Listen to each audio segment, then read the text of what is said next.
the country. I think they lead the country in scoring, averaging about 90 points a game. They're number 4 with about 11.5 threes per game. They make over 12 in their wins. And so they're just a very dangerous team because they all shoot it so well. They can put 5 guys on the floor at the same time that can shoot it. They've got depth. They were a little thin on the front line, but one of the players that I guess was suspended is eligible for the Auburn game. Imagine that. And they got great depth.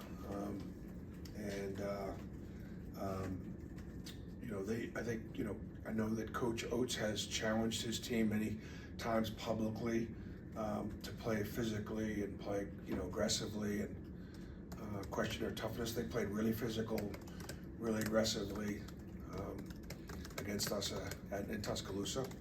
I think that one of the things I want to mention is in our rivalry, and it's important to me, is because while there have been great crowds on the road on some of our road games in the SEC, and overall the crowds have been great, and I really, really am proud of the league and every institution for having developed really good fan bases. I mean, it's at Alabama, at Mississippi State, at Ole Miss, been as good as it gets, sold out, and it's been terrific. I want to remind our fans to just also be a little bit mindful of the language. Like, I think we can be wild and crazy and have fun.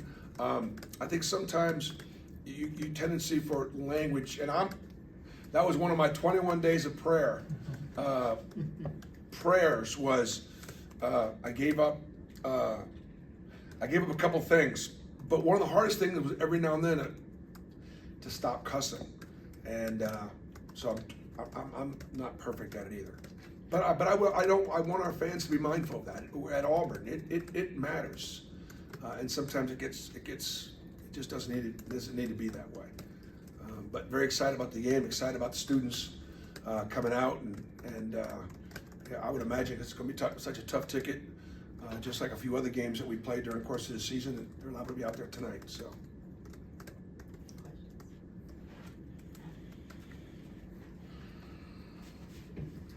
A topic that's kind of come up a lot is just how close this team has especially become over the course of the season.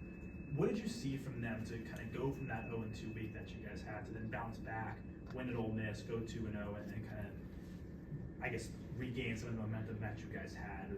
Maybe there's something from the makeup of this team that allowed that. Well, yeah, I've always believed that, and I've said it many, many times, that I can help us win some games. But that really, truly, players win championships. And I know it sounds kind of goofy, it's just true. Like, when they can not only just hold themselves accountable, but not be jealous of another man's success, or trust each other to be able to look around the room and go, look, we can handle this. Obviously, in the second half against Ole Miss, Chad Baker took a lead at halftime and said, look, we beat these guys for 2 halves last time. They played, he built on what I started, and I would look, they played great. We're only down 9. I mean, can they play that well again? Well, I think we can have something to do about it. And then Chad took over and go, look, we're not going to let this happen again. We know, and I think it was actually Chad's combination of challenging his teammates, but also trusting his teammates and also believing in his teammates. And like one of the things I had said, which I thought was just as important, is I thought Janai Broom's first half, where he didn't really score, he was in foul trouble, he never panicked. He never got rattled at all. And I thought that was really, really good, because we got a little rattled at Alabama, we got a little rattled at Mississippi State, and they would not allow that to happen. And I thought that had a lot to do with their closeness. I think that's where it boils, their friendship, their respect. Part of it is, again, in recruiting. I tell guys at the end of every season about, I'm going to continue to bring in really good people. And guess what? When I'm out there recruiting, you're going to want to know Dylan Cardwell, or Janai Broom, or Trey Donaldson, or Chris Moore, or Leo Berman, or Jaylin Williams. I can look at all you in the eye and go, you know what I'm saying? KD Johnson, you know what I'm saying? And I tell my guys returning, you're going to like Chaney Johnson. You're going to want to play with Denver Jones. You're going to want to play with Aiden and Chad and AD. And that's that's been I think who we've been for a long time. Bruce, the first matchup, they got really hot from deep early. Second half, you guys, they didn't shoot as well from deep, and you felt like, I remember you saying you felt like you guys defended better on the perimeter in the second half. What's the key to kind of doing that for all 40 minutes against an Alabama team that's going to challenge you as much as anybody? I mean, look, you just got to make sure the shots are contested, and they're going to make some, and they're going to miss some. Sometimes, there's not much you can do about it. Now, can we not give them offensive rebounds and second chance points? We could do something about that. Can we, guard them in a certain way where they're not getting as many open shots? Yes, we can. But we can't always can't stop them from making contested shots. And they've got some guys that obviously can and have done it. But it's obviously key to beating them. Emily Grace. Coach, earlier today we got Steven's perspective on Chad taking initiative at halftime. It was awesome. I'd love to hear your perspective on that and how he's been able to earn the respect of this locker room in such a short amount of time. Who, Chad? Yeah. Well, I think I did hopefully gave you that answer a little bit with what before. But again, it's I do think part of it is just trusting each other and believing in each other and knowing that we have the ability to step up. Now, we're going to have to step up. This is right now, Alabama's in first place.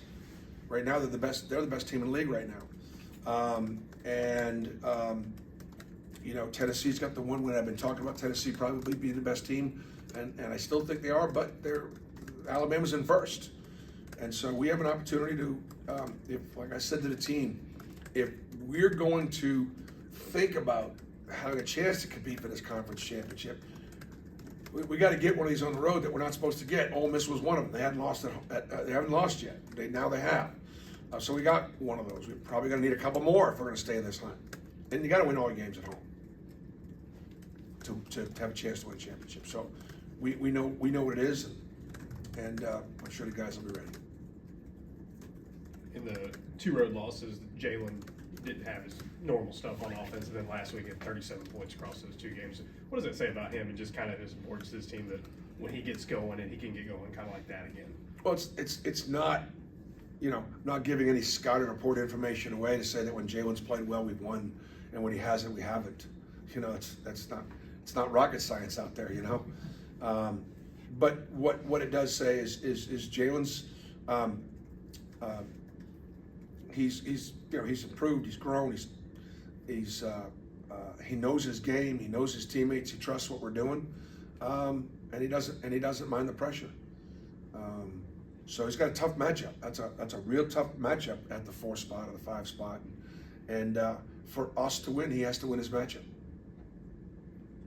It's kind of another thing that's been talked about, even with the last Alabama matchup. Is just like I think the stat is like this is the first time you guys have faced Alabama here in a ranked versus ranked matchup. That might be wrong, but it, like kind of how this series has improved to the point where this is a potential game for the top of the SEC standings twice a season. Yeah, well, I mean, I think there are 7 forms of championships between Auburn and Alabama in the last couple of years, whether it's regular season or tournament championships.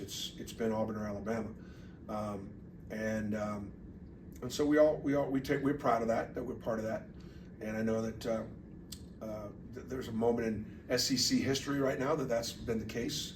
It'd be okay with me if that continues to be the case. I just the Alabama victory means more because obviously it's a great rivalry. We want to win the Iron Bowl.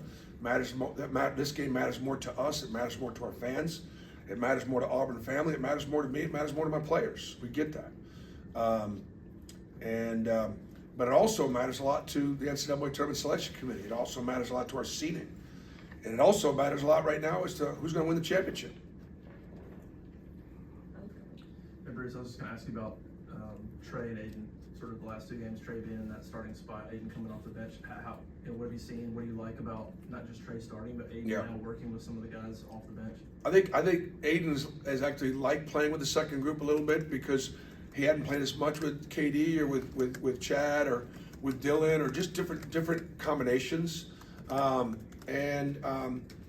know, it's a position those guys have both done a great job of not turning the ball over, and that's really important for point guards. And yet we're a team that, you know, we're in the top 4 or 5 in the league in scoring. Our offensive analytics are good because they're the youngest guys out there. They're the most challenged defensively, and they continue to be you know, challenged because of their youth and their inexperience. And they've both done a really good job. They both bring different qualities to the game, but it's the only position on the team for the floor that we're young. And I don't know that anybody in our league has got, and this is another one of those research projects for Marlene, who in our league has 40 minutes with only, at point guard, with only 1 year's experience. I don't think anybody. And it's not even close. And those guys have done a really good job. The end of the first half against Ole Miss, Denver got on a run, hit that 3, got an and 1, you know, and he had a big week last week as well. Just how do you feel like his offensive confidence and just kind of, you know, his importance has kind of grown over these last couple weeks because he's been obviously doing that with his defense. Yep. We don't want to make more of Denver's play now that he's made a few buckets, because what it says is, you know, hey, all I got to do is, you know, score a few more points, and they start writing about me or talking about me a little bit more, and that's just human nature, right? And so, yes, his offensive productivity, making shots or putting balls in his hands to make some plays, that makes us better. But we're not even in the conversation unless he's guarding. He and KD are going to be the primary covers on Sears. Sears is the leading scorer in the league. He's potential for the player of the year in the league. If we can hold Mark Sears down, our chances of winning are much better. And Denver Jones and KD Johnson and our backcourt are going to have a lot to say about that. So when it comes to impact on winning, their thoughts have got to be, how do we keep the leading scorer in the league from going off on us like he has? And then if along the way he's making a few shots and making a few good decisions, that helps us for sure. Any more questions? Everyone's good? Great, thanks, Coach. Thanks, guys. Thanks, Victor.